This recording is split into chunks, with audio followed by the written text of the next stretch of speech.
Manusia memang punya bakat aneh. Kadang, korban malah berakhir duduk di kursi tersangka. Kasus yang menimpa Nabila O'Brien sedang jadi contoh segar dari ironi itu. Pemilik restoran Bibi Kelinci Kopitiam di Kemang, Jakarta Selatan, mengaku justru ditetapkan sebagai tersangka setelah melaporkan dugaan pencurian di tempat usahanya. Persoalan ini bermula dari konflik dengan pasangan pelanggan berinisial ZK dan ESR. Rekaman CCTV yang sempat diunggah menunjukkan keributan di restoran ketika kondisi sedang penuh. Situasi memanas setelah pelanggan masuk ke area dapur dan memaki staf. Setelah keributan mereda, pasangan tersebut diduga pergi sambil membawa makanan dan minuman tanpa melakukan pembayaran. Namun, perjalanan hukum yang dihadapi Nabila justru berbalik menekan dirinya. Selama sekitar 5 bulan, ia memilih diam karena merasa takut menghadapi proses hukum yang berjalan. Ia mengaku terus didesak mengakui bahwa rekaman CCTV dan pernyataannya adalah fitnah. Selain itu, ia juga menyebut adanya permintaan uang hingga 1 miliar rupiah. Karena tekanan tersebut, Nabila akhirnya memutuskan berbicara ke publik dan meminta perhatian aparat agar mendapatkan kepastian hukum.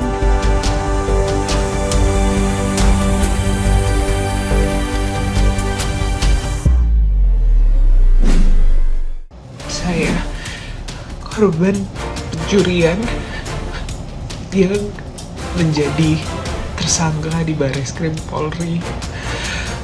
Saya diam selama 5 bulan karena saya takut untuk bersuara dan bicara. Hari ini saya memberanikan diri untuk mengungkapkan ini dan mencari keadilan. Selama 5 bulan saya diminta untuk mengakui bahwa apa yang saya ungkapkan dan CCTV saya adalah fitnah.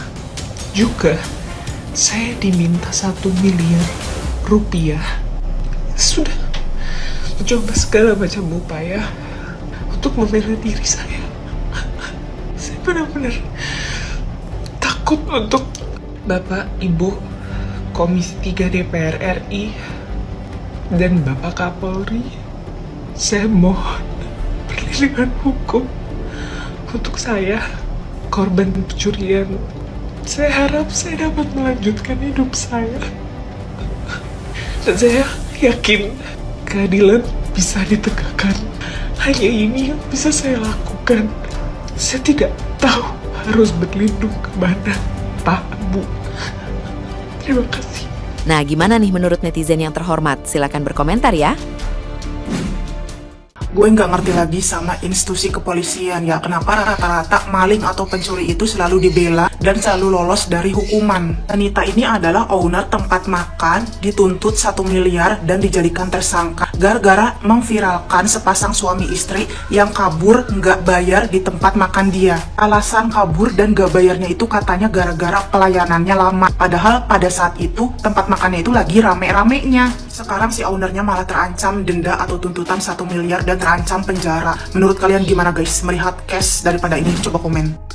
Jadi Mbak ini adalah korban pencurian di restorannya, tapi dia malah dijadikan tersangka dan dituntut uang 1 miliar rupiah. Jadi Mbak ini adalah owner dari restoran Bibi Kelinci. Dan pada saat kejadian, restoran mungkin lagi rame-ramenya. Akhirnya pelayanannya telat dan segala macem. Dan ada pelanggan yang komplain sampai masuk ke dapur, maki-maki orang dapur, ngancem mau ngobrak-ngabrik tempatnya. Sampai singkat cerita dikasihlah pesanan orang tersebut. Tapi orang ini keluar dari restoran tanpa mau bayar. Nominalnya memang cuma 500.000. Cuma karena si owner ini merasa udah sering ada kejadian-kejadian kayak gini, mungkin ini adalah puncaknya untuk dia ingin dapat keadilan juga sebagai owner, dan dia ingin melindungi karyawan-karyawannya juga biar kejadian-kejadian kayak gini tidak terjadi lagi. Dan dia udah lapor ke polisi, tapi ujungnya dia malah dijadikan tersangka dan dituntut uang 1 miliar rupiah. Sebenarnya ada satu hal penting yang perlu dibahas lepas dari kejadian kayak gini. Kita tahu kan kalau ekonomi Indonesia itu ditopang dari UMKM. Hampir 60-61% PDB Indonesia itu dari UMKM. Salah satu pilar utama ekonomi Indonesia adalah dari UMKM. Kalau kejadian-kejadian kayak gini terus berulang, ya orang akan makin malas berbisnis karena nggak ada keadilan dalam hukum itu sendiri. Dan lu nggak usah aneh kalau nggak ada investor luar yang mau masuk ke Indonesia, karena memang secara hukum tidak melindungi bisnis seketat itu. Ini sama aja analoginya kayak lu nitipin duit lu ke orang yang gak bisa lu percaya.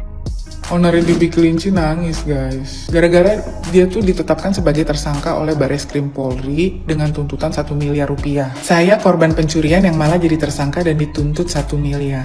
Saya hanya pemilik usaha kecil yang berjuang melindungi tempat saya dan karyawan saya mencari rezeki, dan saya harus menelan pil pahit ditetapkan menjadi tersangka di Bareskrim Polri. Ini tuh kasus yang viral di bulan September lalu guys, yang mana ada 2 orang datang ke restoran tersebut, kemudian pesanlah makanan, ada 14 atau 15 item kalau nggak salah.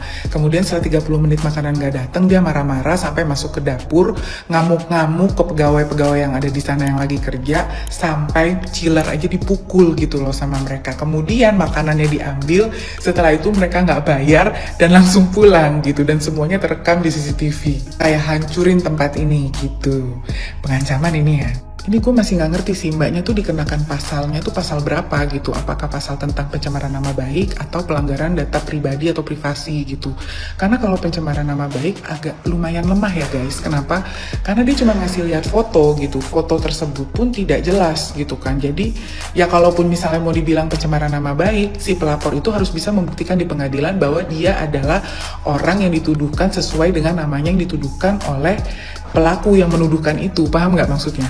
Gitu. Ini kan nggak ada nama, cuman gambar doang dari CCTV gitu kan, nggak ada nama, nggak ada alamat, nggak ada apapun gitu di situ. Dan kalau kita bicara pencemaran nama baik sesuai dengan KUHP yang baru, untuk memenuhi unsur di pasal 433 itu jelas gitu loh. Jadi harus ada unsur menyerang kehormatan dengan menuduhkan sesuatu yang nggak benar gitu. Lah ini kan tinggal dibuktikan gitu loh, karena ini bukan sesuatu yang tidak benar, ini sesuatu yang benar. Memang dia tidak membayar itu. Kenapa gue bilang ketika dia nggak bayar itu bisa dibuktikan? Karena setelahnya dia datang untuk membayar, berarti bener dong yang dituduhkan, ya kan? Berarti lu nggak bayar, setelah viral baru lu bayar gitu kan. Gua customer pelapor ini nggak takut jadi bumerang ya buat mereka gitu, karena apa, itu CCTV jelas di situ. Pembuktian juga akan sangat mudah di pengadilan dan bisa digugurkan pencemaran nama baik atau pelanggaran privasi itu. Kenapa? Karena itu dilakukan bukan karena ada niat jahat atau mens rea, tapi untuk membela kepentingan dari dirinya sendiri, tempat usahanya dia. Jelas-jelas lu masuk ke dapur itu tanpa izin, udah gitu lu ngancem di situ juga, itu pidana semua cuy. Gue kalau jadi Bibi Kelinci sih gue bilang, oh mau begitu, ayo gas.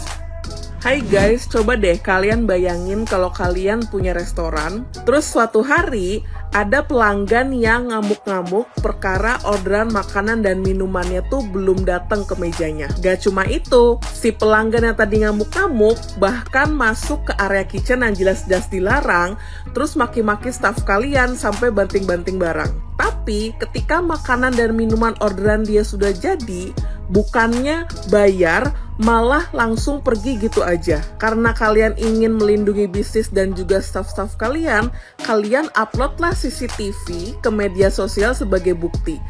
Malah kalian yang jadi tersangka. Nah, masih ada yang inget nggak kasus yang viral dari restoran Bibi Kelinci Kopitiam tahun lalu? Nah, jadi guys, di bulan September tahun lalu itu, restoran milik selebgram Kak Nabo Brian yang mukanya ada di sini itu sempat viral karena ada pasangan suami istri yang marah-marah karena makanan mereka lama datang. Terus masalahnya tuh sebenarnya bukan cuman komplain bias. Jadi di rekaman CCTV yang sempat beredar di sosial media, si pasangan suami istri ini yang kabarnya profesinya tuh adalah gitaris dan psikolog, ini terlihat masuk ke area kitchen marah-marah, ngamuk-ngamuk. Terus ketika makanannya jadi, bukannya bayar gitu ya senilai kayak 500 ribuan lebih, malah pergi gitu aja. Bahkan si karyawannya tuh udah sempet ngejar, cuman ya tetap tancap gas buat pergi dari restoran itu. Nah, lucunya kasus ini tuh udah sempet dilaporkan ke Polsek Mampang, dan pasangan tersebut juga bahkan bahkan sempat ditetapkan sebagai tersangka. Tapi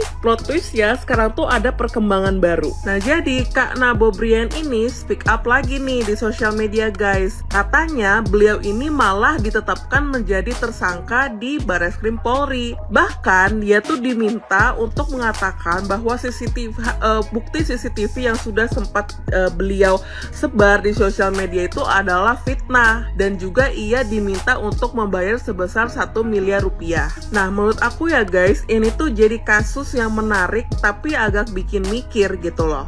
Karena di satu sisi pemilik usaha ini tentu ingin melindungi karyawan dan bisnisnya, apalagi kalau ada kejadian yang dianggap tuh merugikan ya bagi bisnis beliau dan adanya tindakan intimidatif kepada para karyawannya.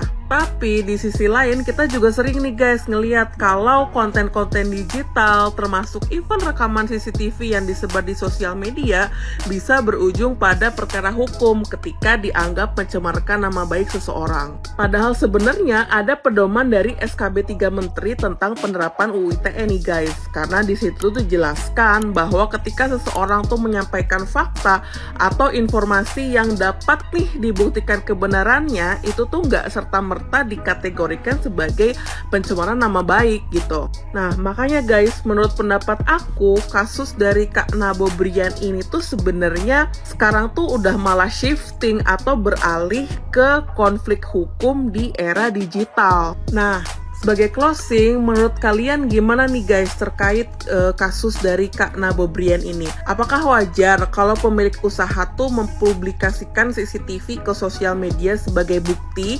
jikalau ada hal-hal yang tidak mengenakan yang terjadi di bisnisnya? Atau sebenarnya seharusnya semua tuh diselesaikan lewat jalur hukum aja nih, nggak usah diposting ke publik? Nah, aku benar-benar penasaran sama pendapat kalian guys. Boleh banget tambahin informasi kalau ada informasi tambahan, dan jangan lupa untuk share komentar kalian dengan bahasa yang ramah, sopan, dan santun.